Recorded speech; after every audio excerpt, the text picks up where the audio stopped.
All right, students. So, welcome back to the platform of Biological Code. আমি মোহাম্মদ সালাউদ্দিন। তো আগামীকালকে তোমাদের মাধ্যমিকের লাইফ সায়েন্স বা জীবন বিজ্ঞান পরীক্ষা কমপ্লিট হয়েছে। তো এই হচ্ছে তোমাদের লাইফ সায়েন্সের প্রশ্নপত্র, তোমরা দেখতেই পাচ্ছ। তো আজকের ক্লাসে আমরা এই যে তোমাদের পেপার, সেই পেপার সম্বন্ধে আলোচনা করব। কেমন কোশ্চেন এসছে, সমস্ত প্রশ্নের উত্তর, এই সম্বন্ধে আমাদের আজকের ক্লাস। আই নো আমার এই ভিডিওটা কালকে দেওয়া উচিত ছিল, কিন্তু আমি কালকে রেকর্ডিং করেছিলাম, কিন্তু একটু রেকর্ডিংয়ে মিস্টেক হওয়ার জন্য আমি ভিডিওটা আপলোড করতে পারিনি। তাই আজকে আবার নতুন করে ভিডিও আমাকে করতে হচ্ছে শুধুমাত্র তোমাদের জন্য। তাই যদি তোমাদেরকে ভিডিও ভালো লাগে তো অবশ্যই লাইক দিয়ে আমাকে আগ্রহ বাড়াবে। ঠিক আছে, তো চলো স্টার্ট করছি। এই দেখো তোমাদের লাইফ সায়েন্সের প্রশ্নপত্র এখন আমার হাতে। তো এই যে প্রশ্ন, প্রথমে এমসিকিউ যেমন চালু হয় অ্যাজ ইউজুয়াল এমসিকিউ দিয়ে, তেমনই এমসিকিউ আছে প্রথমে। তো এই যে এমসিকিউ এর যে পার্টটা তোমাদের বিভিন্ন প্রশ্নপত্রে বিভিন্ন রকমভাবে থাকতে পারে। আমার যেমন এখানে 1 নম্বরের প্রশ্নপত্রে দেখো কী দিয়েছে, মানে প্রশ্ন 1 নম্বর প্রশ্নটা কী আছে ভালো করে তোমরা দেখো। তোমাদের কিন্তু 1 নম্বরটা আলাদা, 1 নম্বর প্রশ্ন যেটা আছে সেটা আলাদা হতেই পারে, এতে কোনো চাপ নেওয়ার দরকার নেই, কিন্তু তোমরা পরপরটা মিলিয়ে নেবে যে মিলছে কিনা। ঠিক আছে, সো লেটস স্টার্ট। 1 নম্বরে বলেছে, 1 নম্বর এমসিকিউ যে মিলার ও উরের পরীক্ষায় নিচের কোন বিক্রিয়কটি ব্যবহৃত হয়নি। আচ্ছা, তাহলে আমরা এখন প্রথমে দেখব যে মিলার এবং উরে তাদের পরীক্ষায় কি কি বিক্রিয়ক তারা ব্যবহার করেছিলেন। আচ্ছা, তারা CH4 তো ইউজ করেছিলেন, এটা আমরা জানি। তারা NH3 ইউজ করেছিলেন, ঠিক আছে, তো হাইড্রোজেন ইউজ করেছিলেন এবং তার সঙ্গে জলীয় বাষ্প ছিল। ক্লিয়ার? তাহলে দেখো এখানে দেখো প্রথম অপশানে CH4 আছে, ঠিক আছে। গ অপশানে NH3 আছে, এটাও ইউজ করেছিলেন। ঘ অপশানে দেখো H2 আছে, এটাও ইউজ করেছিলেন। কিন্তু খ অপশানটা দেখো ভালো করে, খ অপশানে কী আছে? H2S। H2S কিন্তু তারা ইউজ করেনি, তাই আমাদের এখানে কি হয়ে যাবে? অপশান খটা হবে সঠিক উত্তর। যেহেতু আমাকে বলেছে যে ব্যবহৃত হয়নি, তাই অপশান খটা হবে রাইট অ্যান্সার। ক্লিয়ার? ওকে, তো নেক্সট তারপরে চলো 2 নম্বরটা বলেছে যে কোনটি মৌমাছির ওয়াগল নৃত্যের বৈশিষ্ট্য নয়। আচ্ছা, 1 নম্বর অপশান দিয়েছে কি খাদ্যের উৎস মৌচাক থেকে 100 মিটারের বেশি হলে ওয়াগল নৃত্য দেখা যায়। আচ্ছা, এটাও ঠিক, খাদ্যের উৎসকে 100 মিটারের বেশি হলে ওয়াগল নৃত্য তার স্টার্ট করে। তারপরে কি বলেছে? তারপরে বলেছে যে ওয়াগল নৃত্য ইংরেজি 8 সংখ্যার নেয়, এটাও ঠিক, ইংরেজি 8 সংখ্যার মতনই হয়। তারপরে গটা কি বলছে? ওয়াগল নৃত্যে পর্যায়ক্রমে মৌমাছি একবার ঘড়ির কাঁটার দিকে এবং পরের বার বিপরীত দিকে ঘুরতে থাকে। এবার এই যে অপশানটা, এই অপশানটার প্রত্যেকেরই একটু গোলমাল হয়েছে। আসলে ওয়াগল নৃত্যের ব্যাপারটা কেমন হয় বলো তো? ওয়াগল নৃত্যটা প্রথমে মৌমাছি, এটা গেল, এটা হচ্ছে তাদের উদর নাচ।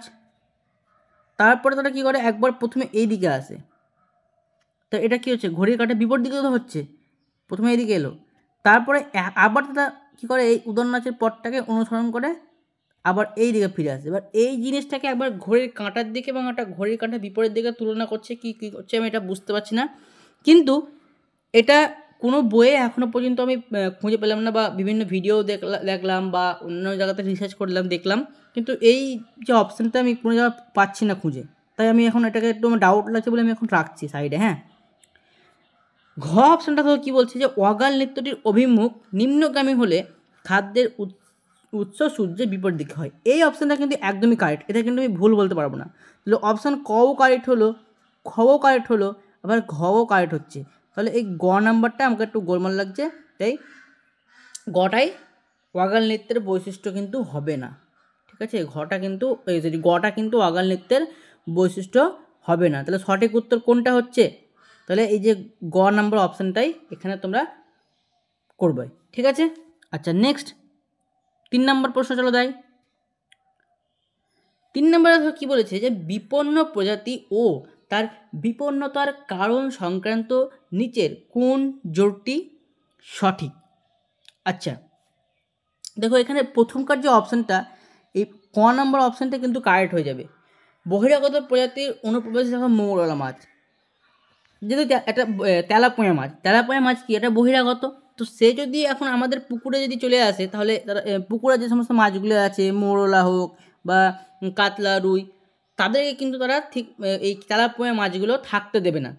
মানে কি, তাদের হয়তো তাদেরকে তাদের উপর অত্যাচার করবে, কারণ তেলাপিয়া মাছে তো কাঁটা বেশি। তো তারা কী করবে, মৌরলা মাছ বা বাকি যে সমস্ত ভালো মাছ যেগুলো আছে রুই কাতলা, এদেরকে কিন্তু তারা পুকুরে থাকতে দেবে না, তা থাকার অসুবিধার সৃষ্টি করবে। ঠিক আছে, তাহলে এই কটা কিন্তু সঠিক উত্তর হয়ে যাবে। তারপর 4 নাম্বার, জীব বিবর্ধনের সঙ্গে সংশ্লিষ্ট উপাদান কোনটি? এটা আমরা খুবই ইজি, জীব বিবর্ধন হচ্ছে বায়োম্যাগনিফিকেশন। তো বায়োম্যাগনিফিকেশনের সঙ্গে কোন উপাদানটি যাবে? দেখো খ নাম্বার অপশানটা দেখো, ক্লোরিনযুক্ত কীটনাশক, এটা হয়ে যাবে রাইট অ্যান্সার। ক্লোরিনযুক্ত কীটনাশক যারা করেছো একদম সঠিক অ্যান্সার করেছো, ক্লোরিনযুক্ত কীটনাশক হয়ে যাবে একদম রাইট অ্যান্সার হয়ে যাবে। ঠিক আছে, যারা যারা করেছো একদম রাইট। তারপর দেখো 5 নম্বরে কী বলেছে, 5 নম্বরে বলেছে যে নাইট্রোসোমোনাস, রাইজোবিয়াম, নাইট্রোব্যাক্টর এবং সিউডোমোনাস, এই অণুজীবগুলির মধ্যে কোনটি নাইট্রোজেন চক্রের চতুর্থ ধাপের সঙ্গে সংশ্লিষ্ট? এটা খুব ভালোভাবে লক্ষ্য করো, নাইট্রোসোমোনাস আর নাইট্রোব্যাক্টর এরা হচ্ছে কি নাইট্রিফাইং ব্যাকটেরিয়া। ঠিক আছে, নাইট্রিফাইং ব্যাকটেরিয়া, তো এরা তো প্রথম দিকে পার্টে পড়ছে, এরা হবে না। রাইজোবিয়াম কি? রাইজোবিয়াম হচ্ছে মিথজীবী ব্যাকটেরিয়া একটা, এটা মিথজীবী। সিউডোমোনাসটা দেখো একদম লাস্টের দিকে, এটা হচ্ছে কি ডিনাইট্রিফাইং ব্যাকটেরিয়া। তো এটাই চতুর্থ ধাপের সঙ্গে কী হবে সংশ্লিষ্ট, তাহলে অপশান খ হবে কারেক্ট অ্যান্সার। তাহলে 5 নম্বর যে আমাদের প্রশ্নটা ছিল এখানে, তার সঠিক উত্তর হয়ে গেল কি সিউডোমোনাস। তোমাদের কত নম্বরে পড়বে আমি জানি না, কিন্তু সিউডোমোনাসটা হবে একদম সঠিক উত্তর। ঠিক আছে, তোমরা যারা সিউডোমোনাস করেছো তারা একদম এখানে 1 নম্বর পেয়ে যাওয়া। তারপরে কি বলেছে যে ইতর পরাগযোগ সম্পর্কিত নিচের কতগুলি বক্তব্য সঠিক? তাহলে কতগুলি বলেছে, তাহলে আমাকে এটাকে কী করতে হবে, সংখ্যার দ্বারা প্রকাশ করতে হবে। প্রত্যেকটা বক্তব্য পড়ে যতগুলো ঠিক হবে সেটাকেই সংখ্যার দ্বারা প্রকাশ করতে হবে। ঠিক আছে, আচ্ছা 1 নম্বরে কী বলেছে যে ইতর পরাগযোগে বাহকের প্রয়োজন হয়। হ্যাঁ, এটাও ঠিক, ইতর পরাগযোগ করতে গেলে তো বাহক প্রয়োজনই, আমরা জানি এটা। ইতর পরাগযোগের ফলে উৎপন্ন অপত্য উদ্ভিদে নতুন চারিত্রিক বৈশিষ্ট্যের আবির্ভাব ঘটে। একদম, এটাও সঠিক, এটাও সঠিক, নতুন বৈশিষ্ট্যযুক্ত উদ্ভিদ সৃষ্টি হয়। তারপরে 3 নম্বরটা দেখো কী বলছে, এটা কি বলছে যে ইতর পরাগযোগ বাহক নির্ভরশীল না হওয়ায় পরাগ রেণুর অপচয় কম হয়। এই অপশানটা আমাদের প্রথম করা অপশানটাকে কী করছে, ভুল প্রমাণিত করছে, তাই এটা কিন্তু হবে না, তাহলে এটা ভুল হয়ে গেল। তারপরে কী বলছে যে ইতর পরাগযোগ বাহক নির্ভরশীল হওয়ায় পরাগ রেণুর অপচয় বেশি হয়, এটা একদম সঠিক। তাহলে কটা সঠিক হচ্ছে, দেখো প্রথম দুটো ঠিক এবং মাঝের এইটা ভুল, তারপরটাও ঠিক, তাহলে 3টা ঠিক হচ্ছে। তার মানে আমার অপশান কোনটা, অপশান ক হবে কারেক্ট অ্যান্সার। অপশান ক হয়ে যাবে কারেক্ট অ্যান্সার, যারা করেছো তারা নাম্বার পেয়ে যাওয়া। তারপর কি বলেছে যে কোনো এক দম্পতি 7 নাম্বার, কোনো এক দম্পতির পরপর 3 সন্তান যদি পুত্র হয় তবে চতুর্থ সন্তানটি কন্যা হওয়ার সম্ভাবনা কত? এই প্রশ্নটা করতে গিয়ে অনেকে বিভিন্ন রকম চেকার বোর্ড অঙ্ক করে একদম মাটি করে দেবে, না টাইমটাকে এখানে লস করবে, কিন্তু এখানে কোনো ভাবার কোনো প্রয়োজনই নেই। ওর যদি n সংখ্যাও যদি পুত্র সন্তান হয়, তারপর যদি বলে যে n+1 নাম্বার যে সন্তানটি হবে সেটা পুত্র হবে না কন্যা হবে, মানে কন্যা হওয়ার সম্ভাবনা কত, তো ওটা 50%ই হবে। কারণ আগে থেকে আমরা বলতে পারি না যে মেয়েটা যে সন্তানটা পুত্র হবে না কন্যা হবে, দুটোরই চান্স হয়, মানে পুত্র হওয়ার চান্সও 50%, কন্যা হওয়ার চান্সও 50%। মানে এখানে কন্যা বাদ দিয়ে যদি বলতো যে পুত্র সন্তান হওয়ার সম্ভাবনা কত, তাও কিন্তু 50%ই হতো। ঠিক আছে, ছেলে হওয়ার সম্ভাবনা 50, মেয়ে হওয়ার সম্ভাবনাও 50। সো অপশান গ। এই সমস্ত প্রশ্নতে কোনো অঙ্কের প্রয়োজনই নেই, একদম 1 নম্বরে হয়ে যাবে মুখে মুখেই। ঠিক আছে, অপশান গ হবে কারেক্ট অ্যান্সার, 50%। যারা করেছো নাম্বার তারা পেয়ে যাবা। 8 নাম্বার প্রশ্ন দেখো, খুব সুন্দর একটা প্রশ্ন, ক্যাপিটাল ওয়াই স্মল ওয়াই, তারপরে ক্যাপিটাল আর ও capital Y capital R small R genotype যুক্ত উদ্ভিদ থেকে প্রাপ্ত গ্যামেটের প্রকারভেদের অনুপাত নির্ধারণ করো। এটা তুমি যদি চেকার বোর্ডে করতে যাও তাও হবে, কিন্তু সেটা অনেক লেন্দি একটা প্রসেস, তাই আমরা একটা শর্ট প্রসেস দিয়ে এটা করতে পারি। দেখো প্রথম যে গ্যামেটটা আছে ক্যাপিটাল ওয়াই স্মল ওয়াই, তো ওখানে কী আছে, 2 ধরনের গ্যামেট আছে, একটা ক্যাপিটাল একটা স্মল, তো 2 করলাম ইনটু, দেখো তারপরে দুটোই কী আছে ক্যাপিটাল আর তাহলে দুটোই কী আছে একই ধরনের আছে। ওই দুটো কী ছিল, দুটো আলাদা ধরনের ছিল, একটা ছোটো একটা বড়ো, কিন্তু তারপরটা দুটো দেখো বড় আছে, তাহলে ওখানে এক ধরনের আছে, তাই 1:2। দেখো তারপরে কী আছে ক্যাপিটাল ওয়াই, তাহলে দুটোই কী আছে একই ধরনের আছে, তো এখানে 1 ইনটু, তারপরে কী আছে ক্যাপিটাল আর স্মল আর, ওখানে আবার দুটো 2 ধরনের আছে ইনটু, তাহলে কী হবে 2 হবে, তাহলে 2:2। এবার এটাকে যদি তুমি আরও ভাঙতে যাও তাহলে 1:1 হবে। কিন্তু আমার অপশান দেখো কী আছে, প্রথমকার অপশানটা কী আছে 2:1, তারপরে খ অপশানটা কী আছে 1:2, গ অপশানটা দেখো 2:2 আছে। তাহলে 2:2 সঠিক উত্তর হবে। আমি এখানে ভাঙেনি ওরা আর 1:1 করেনি, তো 2:2টাই সঠিক উত্তর হয়ে যাবে। যারা গ অপশানটা করে এসছো তারা একদম রাইট অ্যান্সার করে এসছো, ঠিক আছে। আচ্ছা, তারপরে 9 নাম্বারটা দেখো কি বলেছে নিচের কোন ক্রসটিতে F1 জনুতে লম্বা ও বেটে বৈশিষ্ট্যের অনুপাতটি 1:1 হবে। নিচের কোন ক্রসটিতে F1 জনুতে লম্বা ও বেটে বৈশিষ্ট্যের অনুপাতটি 1:1 হবে। আচ্ছা, F1 জনুতে বলেছে, তার মানে কি হবে, প্যারেন্টাল জনু কী করবে, মিলনের ফলে গ্যামেট তৈরি হবে। গ্যামেট তৈরি হওয়ার পর কি সেটা বলেছে লম্বা হবে, তার মানে কী হবে ক্যাপিটাল টি স্মল টি, তবে তো সেটা লম্বা হবে। তার সঙ্গে বলেছে যে বেঁটে, তাহলে বেঁটে যদি হয় তাহলে আমাকে প্রচ্ছন্ন জিনিসের সঙ্গে ক্রস করাতে হবে, অর্থাৎ স্মল টি, তাহলে এটা কী হয়ে গেল, টেস্ট ক্রস হয়ে গেল। তাহলে এটা কোথায় আছে, এটা কোন অপশানের সঙ্গে মিলছে, দেখো ঘ অপশানের সঙ্গে কিন্তু মিলে যাচ্ছে, এটা কিন্তু মিলে যাচ্ছে। যারা ঘ অপশান করে এসছো তারা কিন্তু নাম্বার পেয়ে যাবা। তারপরে দেখো 10এরটা কী বলেছে যে প্রদত্ত কোন জোটটি সমসমস্ত অঙ্গ নয়। তাহলে এই জোড়ের মধ্যে আমাকে দেখতে হবে যে কোনটা সমবৃত্তীয় অঙ্গ, সেটাই এখানে সঠিক উত্তর হয়ে যাবে। যেহেতু সমস্ত অঙ্গ নয় বলেছে তাহলে কোনটা সমবৃত্তীয় অঙ্গ সেটা দেখতে হবে।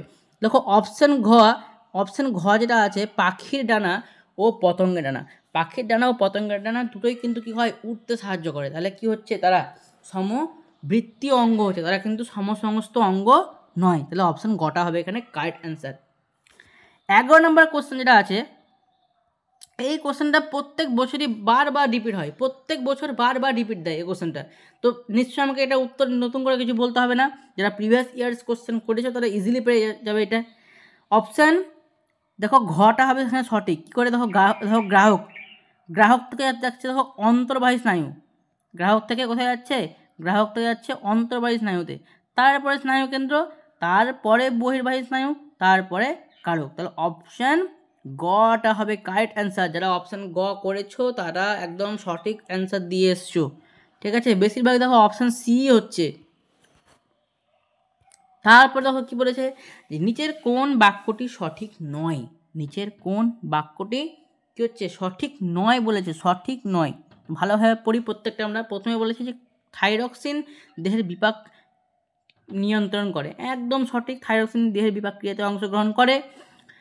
অপশান খ বলেছে যে প্রজেস্টেরন গর্ভাবস্থায় জরায়ুর বৃদ্ধি, অমরার গঠন ও সন্তান প্রসব নিয়ন্ত্রণ করে, এটা একদম সঠিক। কারণ প্রজেস্টেরনকে বলা হয় প্রেগনেন্সি মেনটেনিং হরমোন, ঠিক আছে।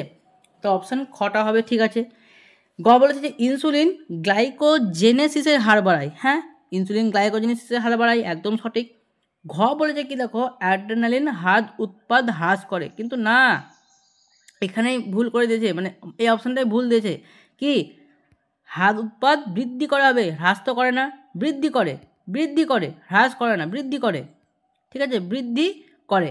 তাহলে আমার এখানে কী বলেছিল যে সঠিক নয় কোনটা, তাহলে অপশান ঘটা সঠিক নয়, অপশান ঘটা কি হচ্ছে সঠিক কিন্তু নয়। তাহলে যারা ঘ করেছে তারা নাম্বার পেয়ে যাবা, ঠিক আছে, নাম্বার পেয়ে যাবো। আমি এই পুরো সলভ করে এই পিরিয়ডটা দিয়ে দেবো আর একবার। অপশান ঘটা হবে সঠিক উত্তর, অপশান ঘ হবে কি সঠিক উত্তর। যারা করেছো একদম সঠিক অ্যান্সার করেছো, ঠিক আছে। আচ্ছা নেক্সট, তারপরে দেখো 13 নাম্বার চলে যায়। 13 নাম্বার কী বলেছে, চোখের প্রতিসারক মাধ্যমগুলি হলো, দেখো প্রথমকার যে অপশানটা আছে চোখের প্রতিসারক মাধ্যমগুলি হলো অপশান কটা। দেখো কি বলেছে, দেখো কর্নিয়া, তারপরে অ্যাকুয়াস হিউমার, তারপরে লেন্স, তারপরে আছে কি ভিট্রিয়াস হিউমার। তো অপশান কটায় দেখো এখানে কী হয়ে যাবে, কারেক্ট হয়ে যাবে একদম। তাহলে কি হচ্ছে দেখো, আমরা যদি চোখের বাইরে থেকে ভিতরে প্রবেশ করি তাহলে প্রথমে কি পড়ে কর্নিয়া, তারপরে অ্যাকুয়াস হিউমার, তারপরে লেন্স, তারপরে কি পড়ে ভিট্রিয়াস হিউমার পড়ে। তাহলে অপশান কটা দেখো পুরোপুরি মিলে যাচ্ছে, কর্নিয়া, তারপরে অ্যাকুয়াস হিউমার, তারপরে লেন্স, তারপরে ভিট্রিয়াস হিউমার। তো যারা ক করে এসছো তারা নাম্বার কী হবে, তারা নাম্বার পেয়ে যাবা, ক্লিয়ার। আচ্ছা, তারপরে এমসিকিউ দেখো ওখানে কী দিয়েছে, অন্যবার কী দিয়ে দেয়, এবং মাইটোসিসের মধ্যে পার্থক্য দেয়, মানে প্রাণী কোষের মাইটোসিস এবং উদ্ভিদ কোষের মাইটোসিসের মধ্যে পার্থক্য দেয়। এবার এটাকে পার্থক্য আকারে তুলে দিয়েছে এবং আমাকে কি বলেছে যে কোনগুলি সঠিক তা বাঁচতে বলেছে। এই পার্থক্যগুলির মধ্যে কোনটা সঠিক দেখো কি বলেছে, উদ্ভিদ কোষের মাইটোসিস ও প্রাণী কোষের মাইটোসিস সংক্রান্ত নিচের পার্থক্যগুলো বিবেচনা করো এবং কোনগুলি সঠিক তা বেছে নাও। একদম জীবনের প্রভাবমানত চ্যাপ্টারের কোশ্চেন এটা। তো দেখো কী বলেছে, প্রথমকার অপশানটা কী বলেছে, উদ্ভিদ মাইটোসিসের পার্থক্যে সেন্ট্রিওল থেকে বেমতন্তু গঠিত হয়। উদ্ভিদ কোষে তো সেন্ট্রিওলই থাকে না, তাহলে কী করে বেমতন্তু গঠিত হবে? তাহলে প্রথমকার অপশানটা ভুল। তারপরে এদিকে কী দিয়েছে দেখো, ওখানে এদিকে কী দেখো, প্রাণী কোষের মাইটোসিসে কী বলেছে যে অনুনালিকা থেকে বেমতন্তু গঠিত হয়। তো প্রাণী কোষে তো সেন্ট্রিওল থেকে বেমতন্তু গঠিত হয়, তার মানে অপশান যে 1 নাম্বার ছিল সেটা আমার কি হবে, ভুল হয়ে যাবে। আমাকে এখানে কি বলেছে, সঠিকটা কী বলেছে বেছে নিতে বলেছে। 2 নম্বর কী বলেছে যে কোষপাত গঠনের মাধ্যমে সাইটোকাইনেসিস ঘটে, আর এদিকে কী বলছে যে ক্লিভেজ বা ফারোয়িংয়ের মাধ্যমে সাইটোকাইনেসিস সম্পন্ন হয়। তার মানে অপশান যে আমাদের 2টা আছে, অপশান 2টা কিন্তু কী হবে এখানে সঠিক হবে। অপশান 2টা একটা ঠিক আছে, মানে অপশান 2টা ঠিক আছে, আমি অপশান 2টা নিলাম। তারপরে দেখো 3 নম্বর কী বলেছে যে উৎপন্ন অপত্য কোষগুলি পাশাপাশি যুক্ত থাকে, আর এদিকে উৎপন্ন অপত্য কোষগুলি পরস্পর থেকে পৃথক হয়ে যায়। এইটাতে সবার একটু গণ্ডগোল হতে পারে, এই অপশানটা সবার একটু গণ্ডগোল হতে পারে, তাই আমি এটা রাখলাম। 4 নম্বরটা কী বলেছে যে কোষের পরিধি থেকে কেন্দ্রের দিকে সাইটোকাইনেসিস ঘটে। এটা কি বলছে, কোষের কেন্দ্র থেকে পরিধির দিকে সাইটোকাইনেসিস ঘটে। তো অপশান 4টা পুরো ভুল হয়ে যাবে, কারণ উদ্ভিদ কোষের ক্ষেত্রে কি হয়, কেন্দ্রে প্রথমে সেল প্লেট বা কোষপাত তৈরি হয়, তারপরে সেখান থেকে কেন্দ্র থেকে ধীরে ধীরে পরিধির দিকে এগিয়ে যায়, নিয়ে সাইটোকাইনেসিস ঘটে।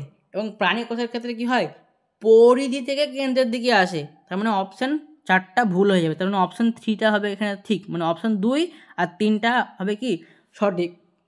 এবার দেখো চলো কোন অপশানটা আমরা এখানে দেখে নিই একবার। দেখো অপশান খয়ে দেখো কি বলছে 2 আর 3, মানে অপশান খটা হবে এখানে কারেক্ট অ্যান্সার। এবার এখানে একটা জিনিস বলি, যখন প্রাণী কোষের সাইটোকাইনেসিস হয় তারপরে অপত্য কোষগুলো কিন্তু পরস্পরের সঙ্গে যুক্ত হয়ে থাকে না, ওরা কিন্তু পৃথক হয়ে যায়। কিন্তু উদ্ভিদ কোষের ক্ষেত্রে কী হয়, কোষগুলি কিন্তু পরস্পর পাশাপাশি অবস্থান করে।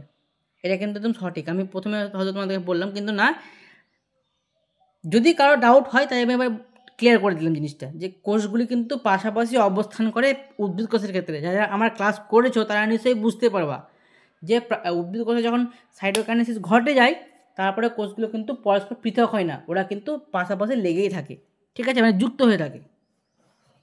আচ্ছা, তাহলে এটা হয়ে গেল অপশান খ কারেক্ট, 2 আর 3 নাম্বারটা সঠিক উত্তর, মানে 2 আর 3 নাম্বারটা নিলেই অপশান খ হবে কারেক্ট অ্যান্সার। তারপরে 15টা কী বলেছে, একদম দুধে ভাতা কোশ্চেন, এটা খুবই ইজি ছিল। ডিএনএতে নাইট্রোজেনযুক্ত ক্ষারক যুগ্ম গঠনের বিন্যাসের ক্ষেত্রে কোনটি সঠিক? আচ্ছা, ডিএনএতে কী হয়, অ্যাডেনিনের সঙ্গে থাইমিনের ডাবল বন্ড হয় হয়তো, আর গুয়ানিনের সঙ্গে সাইটোসিনের ট্রিপল বন্ড হয়।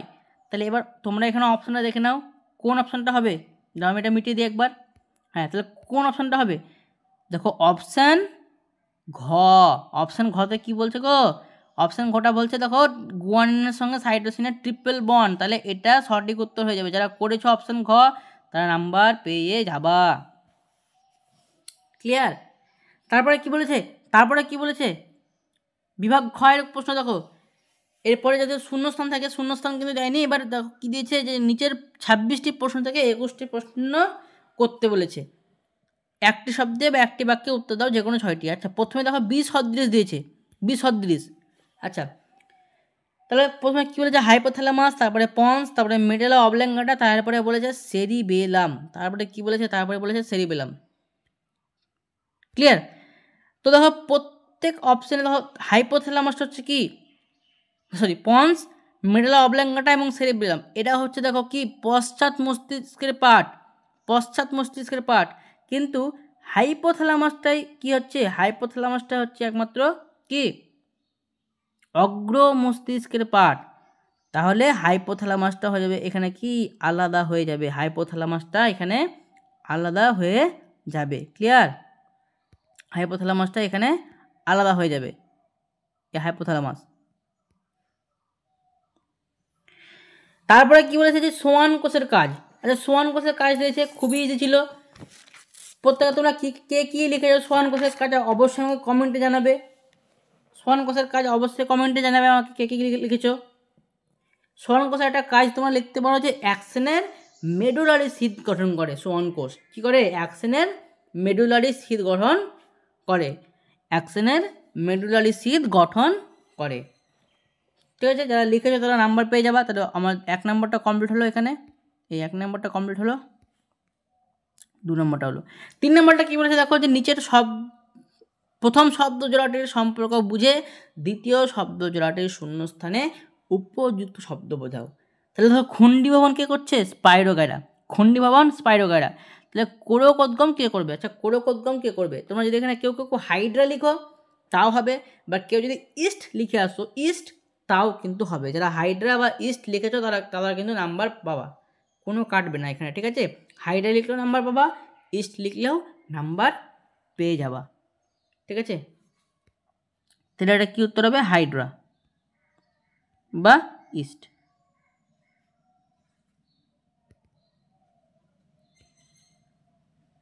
হাইড্রা বা ইস্ট।